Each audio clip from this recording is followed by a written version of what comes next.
মোস্তাফিজ কেন বিশ্বসেরা বাঁহাতি pace bowler তার পেছনে আপনি যদি কারণ অনুসন্ধান করতে চান, ডেফিনেটলি তার স্কিলের ব্যাপারটা সবার আগে আসবে। এইরকম রোল অফ দ্য রিস্ট কাটার, এইরকম অফ কাটার, আবার এরকম সিম আপ ডেলিভারি, যেটা ব্যাটসম্যানকে রীতিমতো সবসময় কনফিউশনে রাখে, সেটা পুরো বিশ্বে আর কোনো বাঁহাতি পেস বোলার করতে পারেন না। টি-20 ফরম্যাটটার কথা বলছি।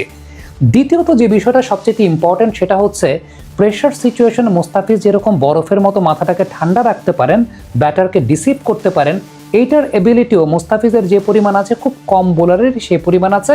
কিংবা টি-20 ফরম্যাটটাতে মোস্তাফিজ সেটাকে অনেক ভালো অ্যাপ্লাই করতে পারেন, অন্য সবার চাইতে বেটার অ্যাপ্লাই করতে পারেন। ধরেন যেই মোস্তাফিজুর রহমান এই টুর্নামেন্টের আগের 2টা ম্যাচ মিলে 48টা বল থেকে মাত্র একটা বাউন্ডারি হজম করেছিলেন, সেই মোস্তাফিজুর রহমান এই ম্যাচে শান মাসুদের কাছে 3টা বাউন্ডারি হজম করেছেন।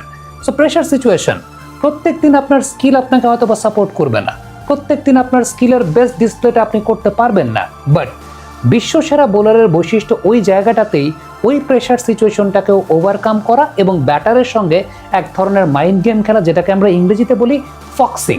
অর্থাৎ এই জায়গাটায় মোস্তাফিজুর রহমানের ফক্সিং এর কাছেই শান মাসুদ পরবর্তী সময় সেট ব্যাটার, তার উইকেটটা কিন্তু গেছে। 46 রানে সম্ভবত ব্যাটিং করছিলেন, তার উইকেটটা গেছে। এখন এই উইকেটটা কিভাবে গেছে জাস্ট আমি যদি আপনাকে বলি, তাহলে Mustafizur Rahman from the very beginning Shan মাসুদকে কাটার বল করছিলেন, স্লোয়ার বল করছিলেন। ইনফ্যাক্ট প্রথম যে বাউন্ডারিটা মোস্তাফিজ হজম করেছেন, এটা এর আগের ম্যাচ থেকে বাঁহাতি ব্যাটসম্যানের এগেনস্টে তার এক ধরনের এক্সপেরিমেন্টের জায়গাটা আমরা দেখতে পাচ্ছি, সেটা হচ্ছে ব্যাকহ্যান্ড স্লোয়ার করছেন।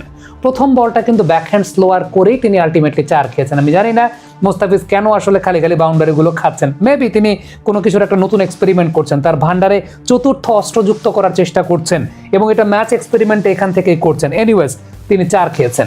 এরপরেও যে 4টা খেয়েছেন সেটাও একটা লেন বল, কাটার বল, মানে স্লোয়ার ডেলিভারি, সেটাতেও 4 খেয়েছেন। এরপরে 3 নাম্বার যে 4টা খেয়েছেন সেটা একটা ব্যাক অফ দ্য লেন্থের বল, সেটাও স্লোয়ার বল ছিল, আপার কাট করে 4 মেরেছেন। বাট 4 নাম্বার যে বলটাতে আউট হয়েছেন শান মাসুদ, এই বলটা যদি আপনি চিন্তা করে দেখেন, প্রথমত যে বিষয়টা সেটা হচ্ছে Shan Masood was very confident যে Mustafizur Rahman is going to bowl him the slower once again, অর্থাৎ আবারও মোস্তাফিজ তাকে স্লোয়ারই করবেন, এটা শান মাসুদ কনফিডেন্ট, এবং he was ready for the slower ball. তিনি ওয়েট করছিলেন স্লোয়ার বলের জন্য। বাট মোস্তাফিজুর রহমান এই জায়গাটায় যে কাজটা করেছেন সেটা হচ্ছে পেস অন ডেলিভারি করেছেন, ইয়র্কার অ্যাটেম্প করেছেন, ইয়র্কারটা ফুল টস হয়ে গেছে। বাট ওই যে Shan Masood was prepared for the slower delivery, but he was deceived by the pace on delivery, তিনি পেস অনে বিট হয়েছেন। সো এটাই আসলে বিশ্বসেরা বোলারের বৈশিষ্ট্যের জায়গাটা, সেটা হচ্ছে on a given day, on a particular day your skill might betray with you. আপনার স্কিল আপনার সঙ্গে বিট্রে করতেই পারে কোনো একটা দিন আলটিমেটলি আপনার হয়তো বা হচ্ছে না, বেস্ট পসিবল রিসোর্সটা আপনি ব্যবহার করতে পারছেন না। ওই দিনটাতে আপনি কিভাবে মাইন্ড গেমটা খেলবেন, this is the main thing for a great fast bowler. আমার কাছে মনে হয় মোস্তাফিজ এই জায়গাটাতেই সবচেয়ে বেটার ডিসপ্লেটা করেছেন, শান মাসুদকে যেভাবে আউট করেছেন।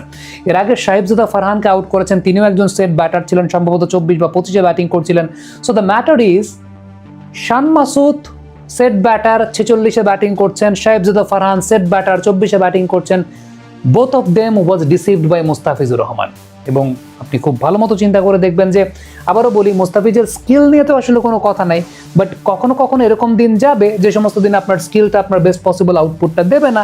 ওই সমস্ত দিনে কি করতে হবে, ওই সমস্ত দিনে আপনাকে কিন্তু মাথা দিয়ে বোলিং করতে হবে। এবং মোস্তাফিজ যে বর্তমান সময় মাথা দিয়ে বোলিং করতে পারেন, একটা সময় ছিল অনেকে বলতেন যে মোস্তাফিজ শুধু এসে বোলিং করে যায়, চিন্তা করে না, ওইভাবে চিন্তা করে বোলিং করে না। বাট মোস্তাফিজ এখন যে এই জায়গাটাতেও, এই ব্রেইনের জায়গাটাতেও যে he is a better bowling, মানে বেটার বোলিং ব্রেইন, এই বিষয়টা সবচেয়ে ইম্পর্টেন্ট ব্যাপার, যেটা তাকে এই মুহূর্তে, এটা বলতে আর কোনো দ্বিধা নাই, ফর টি-20 ফরম্যাট মোস্তাফিজ এই মুহূর্তে ওয়ার্ল্ডের বেস্ট বাঁহাতি pace bowler, no doubt about that. এবং এই কারণে তার উপর ওই ভরসার জায়গাটা করে ক্যাপ্টেন, ওই ভরসার জায়গাটা করে team management.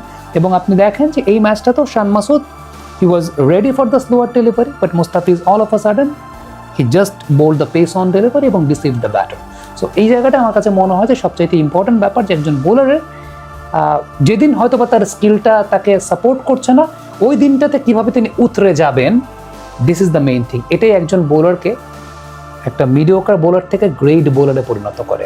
This is our Mustafiz. Comment বক্সে আপনাদের মন্তব্য, মতামত জানতে চাই, লিখে পাঠাবেন।